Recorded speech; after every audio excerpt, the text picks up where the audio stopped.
In the Vipassana approach to meditation, which is the mindfulness-based approach to meditation, the eyes are closed. And the eyes are closed in that approach to meditation because in that approach to meditation, the emphasis is on the connection of the body with the world. Not so much being in the world, but the connection of the body with the world. And in Vipassana meditation, that connection of the body in the world is experienced as sensations in the body.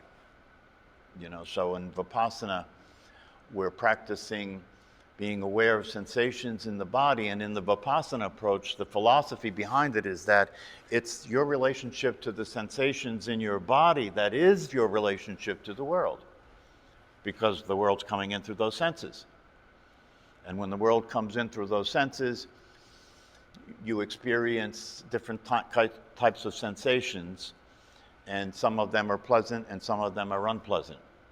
And so in the Vipassana approach, you're practicing allowing everything to be as it is when it comes to the sensations coming in the body, so that you practice at some point in the Vipassana teaching and practices, at some point you're practicing being present to the sensations in the body, right?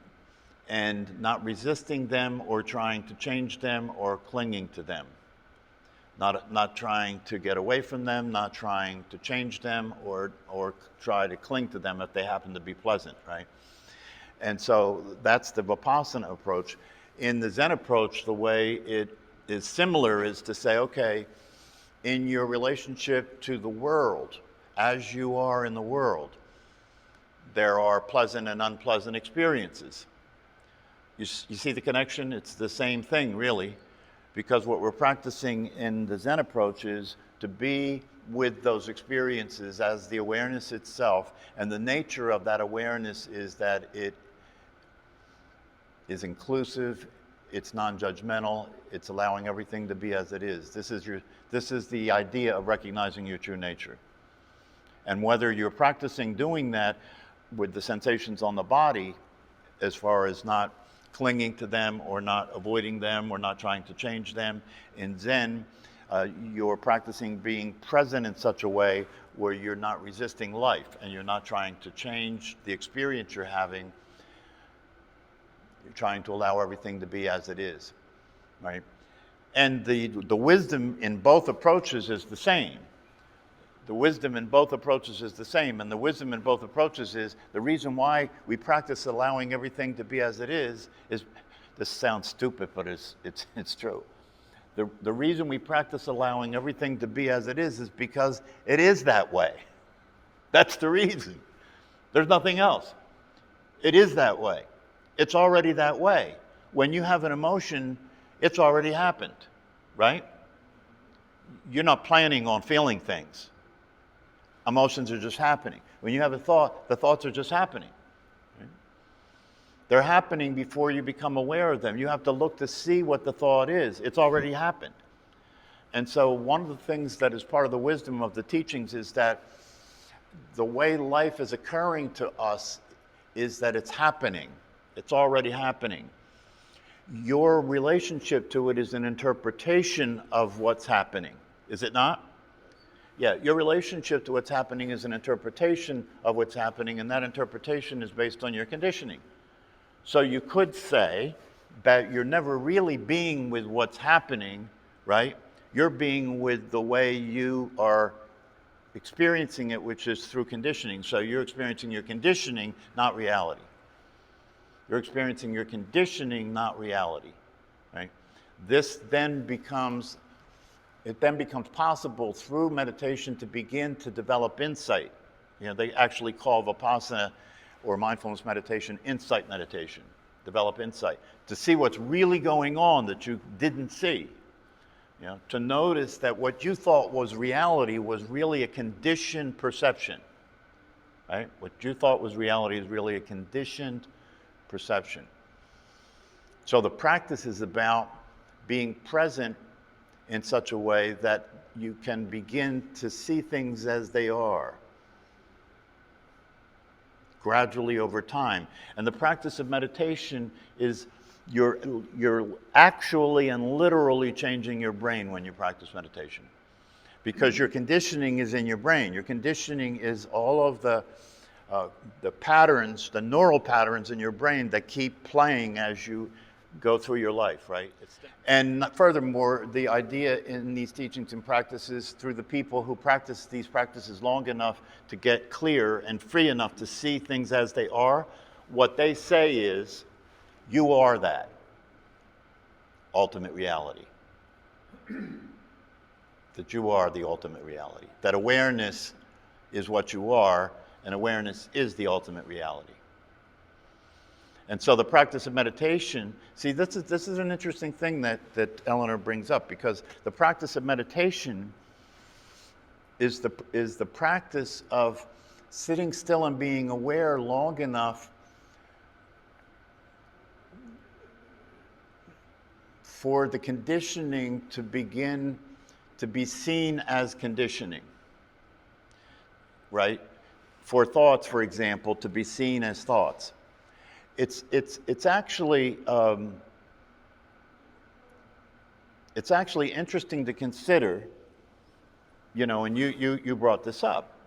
It's interesting to consider the idea that through meditation you can begin, along with the teachings and your direct experience, you can begin to recognize that a thought is a thought. Now that may seem pretty obvious, right?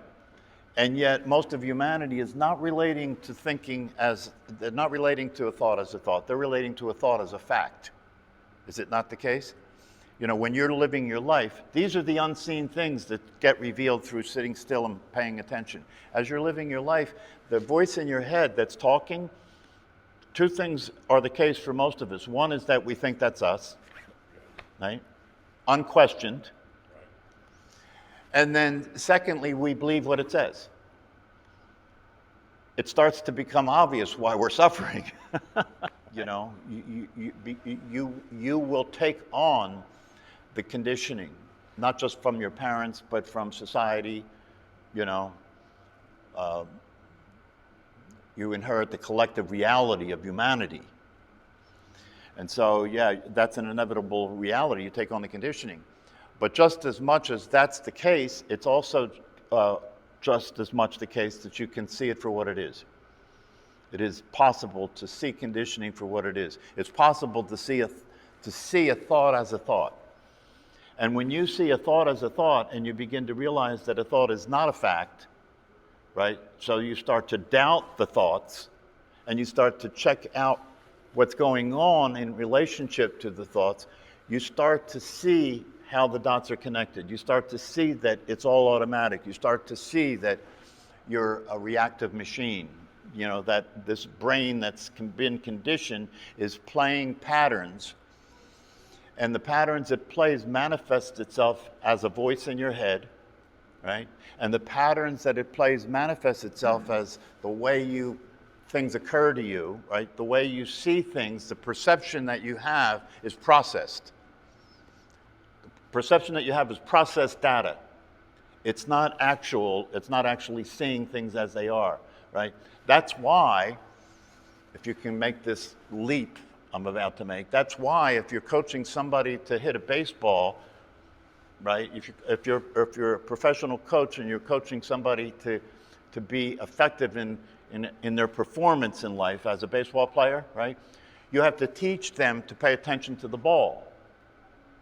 Because in the normal course of events, they're paying attention to their interpretation of what's going on, not what's going on. And if that's the case and you're a baseball player at bat, you're going to be in your head about the game instead of on the field. And it's going to be very hard for you to perform. Same thing is true in life, right? If the life you're living is the one that's given by the thoughts you're having, you're living in a world that's being presented to you as processed data. You're living in a world that your brain is giving you to be the world. And what they're telling us in these teachings and practices is that's not the world. That's not reality. That's an interpretation of reality. And so the possibility that we have as human beings is to wake up and see that to be the case. And when you wake up and see that to be the case, a whole new world of possibility comes along with that. It starts to become possible to understand some of these, what seem to be esoteric teachings, right? But they're not all that esoteric. In fact, the most profound wisdom teachings are relatively simple things. Like you don't think your thoughts, or you're not who you think you are, or it's not how you think it is, right? And so through the practice of meditation, we're practicing being aware in such a way that we see things as they are rather than the interpretation of it. And we begin to get free from having an experience of being an entity that is a product of thought. We get free from having the experience of being an entity that is a product of thought. In other words, who you think you are, who you believe you are, what you believe is true, is a product of thought, is a product of your brains, right? One of the problems with us as human beings is one of our worst misunderstandings, one of our worst beliefs is that we know. If you wake up, one of the most profound things you can realize that'll make the most difference in your life is you don't know. You don't know. You don't know. You don't know. You don't know what you are. You don't know what this is, and you don't know what's going on, and you never will. That's the truth. In the meantime, you and I and collective humanity have come up with all kinds of interpretations about it, right? All kinds of descriptions of it, all kinds of beliefs about it. And within those beliefs and descriptions and interpretations, we're living our lives. And we continue to maintain the idea that we know something, and that causes all kinds of trouble. Because we're in the middle of this dynamic, energetic reality that's changing all the time. We're not outside of it. We can't see the whole thing. And as I was saying to Jim, one of the interesting aspects of that is that they say, the masters tell us that the world as it is right now, this world that we're all experiencing is heaven. That this is nirvana. That there's a way of being here and a way of experiencing what's going on that is completely fulfilling, that is completely satisfying, in which there is no mystery, in which there is no questions. And it's all working, right? But we're egotistical enough to think that we're going to figure this out from inside the mess. Impossible. Impossible. Incomprehensible. So we can never see everything, we can never see the whole thing, right? And so it is possible that the whole thing is actually working, but we can't see that it's working because we're in the middle of the movie kind of thing. We're in the middle of the drama, we're in the middle of the story, we're in the middle of the movie, and we have all these ideas about how things should be, right? We want this movie to work out. We want to have a happy ending movie. But that's just our limited, naive way of being, that's all. It's just our limited, naive way of being. And one of the things, when I was talking to Jim about this, is one of the things that can show that that's the case is that one of the things that is possible to discover directly through practice and through the teachings, but the direct experience of it is necessary for it to make the difference it could make, is that death isn't real, right? I mentioned that here, right? If there's one thing that would be a very powerful relief for a human being to experience is that their mortality doesn't exist, that death isn't real. And the masters and the teachers tell us that this is actually the case. That is the reality. That's part of the reality you're not seeing, is that there's no such thing as death. And if that's the case, then all of the other ways that we're interpreting things going on around us in the world are not what we thought they were. Right? Because if there is no death, and they also say, and look, when I say these things, I'm not expecting you to just buy the program, right? because they're pretty fantastic things, right? But that's just as much a reason to be interested in them as anything else, because if they are true, if it is the case, if reality is such that there is no such thing as death, then that would be worth knowing, right? That'd be worth experiencing. And if you did have that experience, then that experience itself, that there is no death, is going to change your perception of everything. Because death for most human beings is the worst thing that can happen, right? So take that off the table now. That's not real. That doesn't happen. Right? And then you look at what's going on in the world in terms of all the suffering and all the ignorance and all the greed and all the corruption, right? And then it may be the case that all of that is something that's dynamically happening, that is not terrible, is not bad. It's, in the largest sense, it's something that's dynamically happening, that's working. But we can't see that in the middle of it, right? You can't see life as life is, because you're living in a very limited perception of the whole thing. But you can learn to understand the possibility, and you can practice meditation. And if you do practice meditation consistently over time, it will change the way your brain is working, so that the conditioning is seen for what it really is. And then two things are possible. And this is what I was talking about earlier in terms of what spirituality is all about. Two things become possible. One thing that becomes possible is that you see things as they are. You see the way things really are. And that's a gradual process. If you practice meditation, you start seeing things you didn't see, that were always there. You come to recognize who you really are. Well, you've always been who you really are, but you've never recognized it. The truth is right in front of you. The truth is always there. So you see things as they really are. That's one aspect of the spiritual process. And the second aspect of the spiritual process is that when you do see things as they really are, you stop resisting. So even if you go through a process of learning and deduction, you can come to the conclusion that what you and I are is awareness itself. And if that's the case, that awareness is unchanging, it's formless. These are all the teachings, unchanging and formless. And since it's formless and unchanging, that the form that you're in and the form that I'm in terms of the manifestation of the body, that's just a perception. But the reality behind that of awareness is exactly the same for you and I. It doesn't change. So the thing about it is, and the thing that's been really kind of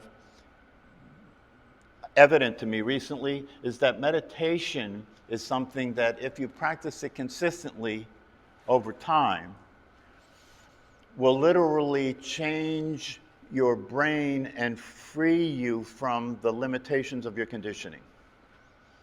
And by virtue of that happening, you will become the way they talk about it in the teaching and practices, by virtue of that happening, you will be awake. You will see things as they are. You will see yourself as you are. You will see life as it is. And then the name of the game, a lot of people think that that's it then. If that were to happen, you'd be enlightened, right? And then everything is a smooth ride after that, right? Because you've arrived, right? But the thing that a lot of people don't understand is where you have arrived is you've arrived at the beginning. That's where you've arrived at. Because it's one thing to discover your Buddha nature. It's one thing to discover the truth of yourself as awareness, right? But to live as that awareness is another story, right? That's why the gurus get in trouble, right? Because they can talk the talk, but when they try and walk the walk, they end up being more human than they are a saint, right? So it's one thing to discover that you are the awareness itself, but then the challenge you're going to be faced with is to live your life as that. That's the challenge. And that's why meditation is important, because meditation keeps bringing you back to the truth, keeps bringing you back to the experience of yourself as awareness itself. And then it keeps bringing you back. So it as you're in life and situations challenge you, from a spiritual perspective, you could say that all the situations that occur in a human life are challenging your convictions, right? All the situations that occur in a human life are challenging you to wake up, challenging you to be who you really are. And if you think you know who you really are and you're put to the test, right? You're put to the test. Can you be who you really are when the shit hits the fan? Because it will, right? So that's why they say in a lot of Buddhist teachings, the inevitables in life, like sickness, old age, and death, are on the menu for all of us, right? And if you're not awake enough or prepared enough to experience those experiences, it's going to surely be suffering. So that's why I say that if you really start to wake up and see things as they are, practicing meditation is not an option, it's a necessity. It's not an option, it's a necessity. Okay. So my invitation to you guys, and I'm speaking to the choir for most of you guys, but my invitation here is that if you come to this class consistently 3 times a week, and if you take this seriously and you understand what's at stake here and you value it, then you'll begin to read about it, you'll begin to look at YouTube videos, you'll begin to practice consistently, you'll begin to have the idea that you can wake up and experience the truth and be free from suffering be something that is important enough to deal with whatever it's going to take to do what you need to do to practice. And I say, and correct me if I'm wrong, because people like you, Frank, have been coming to this class for a while. I say that if you practice meditation consistently, and if you take on the responsibility to learn about the truth, that in time you will be able to see the difference it's making. Is this accurate? You will begin. It's difficult to explain. You just have to experience that. Well, but it's not necessary to explain. You see, winners don't have to explain what happened. Losers do. Right? Right? But if you practice these practices consistently over time, you'll know the difference it makes. You'll know you're not who you thought you were. And you'll be being who you really are naturally more of the time. And things will flow easier naturally more of the time. And you'll find yourself being able to be at ease in life and accept life as life is, which means accept death as death is.